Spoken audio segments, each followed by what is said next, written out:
नमस्कार। आज आप सबको बांधो ना नाव स्थाव निराला जी बताने जा रहा हूँ। निराला जी के बारे में परिचय देना जरूरी नहीं है, क्योंकि कितने ही बार हम लोग निराला जी का परिचय दिए, निराला जी के बारे में बताया, लेकिन इनकी एक महत्वपूर्ण कविता बांधो ना नाव स्थाव इसलिए महत्वपूर्ण है क्योंकि लोगों को इस कविता पर गलत फहमी है। जो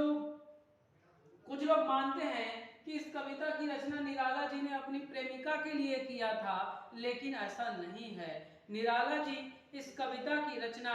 अपनी बेटी सरोज के लिए करते हैं, और इस कविता में जिस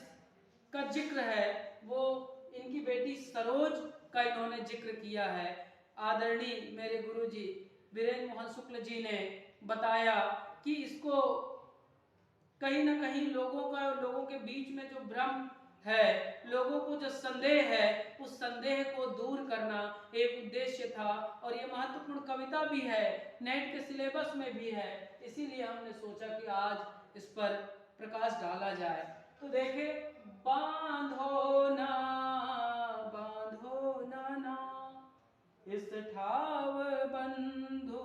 बांधो ना पूछेगा सारा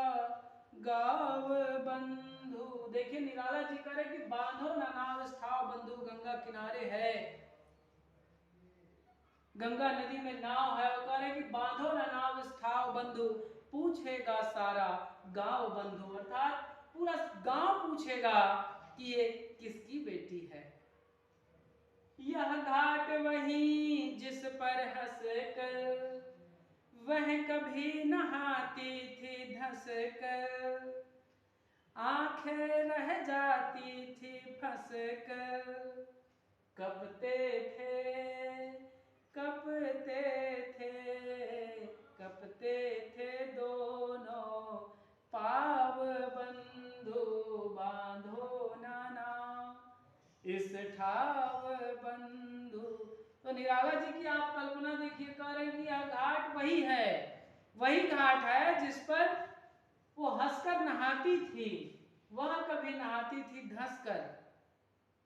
हंसती हुई नहाती थी नदी में उतरकर, आंखें रह जाती थी फंसकर। और निराला जी कह रहे हैं कि जब वो किनारे बैठ के देखते रहते थे कि कैसे उनकी बेटी स्नान कर रही है, छोटी सरोज, चूंकि परिवार के ज्यादातर लोग का प्लेग नामक बीमारी में निधन हो गया था, तो इनका एकमात्र सहारा सरोज बची हुई थी, तो उन्हीं को लेकर ये आह्वान कर रहे हैं,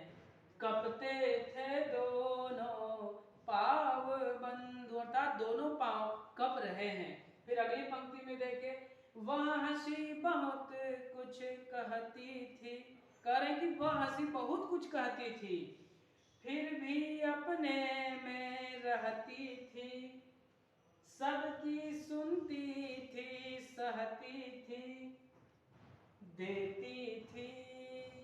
देती थी देती थी सबके दाव बंधो,